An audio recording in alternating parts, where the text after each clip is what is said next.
Forget what these people are doing. Let us source for our funds. You cannot quantify in naira and kobo, and I agree with you, the capacity building ability of sports. And that is why the private sector must also stand up to be counted. We need to look at the private sector and challenge them. I gave you a good example, wheelchair basketball, where we have raised close to 300 million in 3 years without collecting one kobo from Abuja. I'm the president there. We have raised over 300 million in 3 years without collecting one kobo from Abuja. But guess what? The same multinationals in Nigeria, we go to South Africa and discovered they gave $1 million each. Same companies that operate in Nigeria, same companies that I had approached to support wheelchair basketball, and they give them $1 million each. And what is their excuse here? They do not trust administrators. Where do we not have corruption in Nigeria, for God's sake? Bukola, isn't it a contradiction that you say that football is very heavily funded by government? That's why we're having the palaver. And yet we don't see the results. No, but we do. We do. Do we? Yes, we won the Nations Cup. Yeah, for the first time in how many years? Exactly. How did we do in the World Cup? No, but this time and 4 years ago. The females have been winning. For all the largesse that football is getting, do you think we're getting commensurate results? Relatively, yes. Relatively. Compared, why I want to say, compared to some other countries. Well, okay, the much that we're spending, are we getting commensurate results? That's my point. Well, I think we have to ask ourselves, do we have a strength in football so that it makes sense to put a budget, the kind of monies. For example, they said 1.5 billion to go to the World Cup. Meanwhile, they were going to the Commonwealth Games and they couldn't even find money to go to camp. Yeah. And they went to meet the Minister of Finance and she says, I've already given sports money. He said, you didn't give us money. I give football now. So as far as she's concerned, she's giving sports money. Is football. I feel we are deluding ourselves if we do not want to accept it. Look, even in world politics, the United States stands aloof ahead of all other nations. And in the real world, in China, I'm sure Anzalero and my brother Kaudi would have some sort of hierarchy that people would respect. Football is the father and mother of all sports. But my problem is that because of the funding, the excessive funding, we continue to have those palaver, which is also natural in anything you do in this world where there's so much money involved. But we cannot take away the fact that the unifying factor of football is not the same thing as the unifying factor in Taekwondo, for example. Millions of Nigerians will not sit down to watch Taekwondo. I'm not saying that is right. But if his country is at war, you expect Taekwondo player to come and defend you, not footballers. That's a lie. It's not fair. And until we accept that, look, when we do our balancing, one must be bigger and higher than the other. But it's true, that's just okay, business. all sports are equal, but some are more equal than others. It's just business, really. $200 billion worth of investment. Absolutely. It drives companies, it drives profits. And at the end of the day, it's professional. People get paid for it. And that's just it. We accept that fact. And he has created more breadwinners. That's why even in martial arts, in order to have the same kind of attention, they've created what they call mixed martial arts, which has money inducement, money attached. There's more promotion. It's more gory. People love watching it. It's more deadly. People pay money. Sportainment. But you know, we don't want to what is happening is that we need to get, like you said, there's so much money in football worldwide. That's why some people can come up, we can hear people going for bids for World Cup and they're bribing them with so amount of money.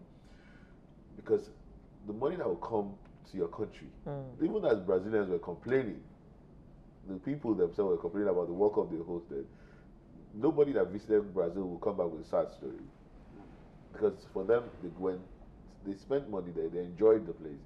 But it's the money, the next question you are going to, is that money they made going to get to the people? I want to ask this question from Honorable Commissioner New. If we're spending so much money on football, how much of it is actually on pitches and training grounds? Most of the money is actually spent on traveling. And may I add to that, Bukola, this question will be for you. May I add to that? Are we really spending money on football, or it's going in the pockets of some individuals? In Nigeria, I'm not talking globally now. In Nigeria, we know there's a lot of money sloshing around all over the world when it comes to football. But in Nigeria, we will say that there is a lot of money in football. But is that money going in the pockets? Because you look at the local clubs, the professional league, and you look at how much those players are earning. They're struggling. When I run every day and I see young people jogging on the street 5, 6 a.m., I see some of them and I have chats with them and they say, oh, I play football. I spoke with one just a couple of days ago around Friday and he said, yeah, he plays football. I said, how old are you? He said he's 18. I said, are you sure he's 18 or, yes, are you sure he's 18 or 18 as in 23? He said, oh, actually about 23. Seriously. But, well, I mean, let me answer his question first. I agree totally. At the NFF level, we can do more and we must do more in terms of grassroots development of football. Right now, we are failing totally in that aspect, and more should be done. More money should be deployed towards enhancing grassroots football, building capacities, getting facilities in place to support the local football FAs. Just like FIFA is doing with the FIFA centers, one in Abuja, the Go project. They're building one in Bauchi now, one is coming to Lagos, obviously because their commissioner fought well for it. I mean, that was something I would have fought for if I was commissioner in Ogun State. And they are taking one to Anambra, but that is FIFA. NFF can argue that it is also by proxy their own achievement, but it isn't. So we need to do more. I totally agree. However, I want to defend the NFF in the area of people claiming that people keep money in their pocket. I'm not saying we do not have issues, because I mean, even my good father Megaria has been accused of misappropriation by his own executive committee. Whether it's true or not, I do not know. I mean, I come from a legal background, and everybody is innocent until proven otherwise. However, the issue of NFF and if they are spending our money judiciously should be looked into critically. The NFF runs almost 13 national teams. 13 national teams. And I know that to execute one international match, I'm happy Lagos State has been assisting, Cross River State has been assisting. I executed 28 international matches on behalf of the NFF as Commissioner for Sports. And I know how much it involved. Money to earn, money to organization, not money to the FA. It is expensive to organize these matches. And because Nigerians, we have a very huge, insatiable appetite for football. We want to qualify for under 17. I don't like that every time. We want to qualify for the female under 17, under 20. We want to win those trophies. I feel strongly that age limit football should be developmental, not for us to go and win trophies. I don't care if the Falconets, if they don't win the competition in Canada, as long as we are able to pick 7, 8 of those girls to grow into the senior national team and create a reservoir of talent using those cadres for our football. So in answering your question, Kaude, trust me, it is expensive to maintain one football team, talk less of 13 national teams. The NFF are spending the money judiciously. Coming back to the issue of players, that is not the responsibility of NFF or Abuja. It is the responsibility of the states, who are the owners of the club sides. It is the state. I was guilty of that, because my commissioner for finance many a times would say, Buki, we have more important things to do. Players' salary will be suffering, But I think the new system by the LMC now is creating a better atmosphere for our players, because players are better paid now if they get paid.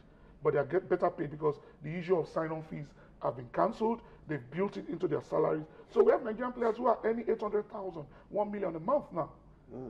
As long Nigerian players. Oh yes, in Nigeria. In the Premier League. As long as they are getting paid on a regular basis.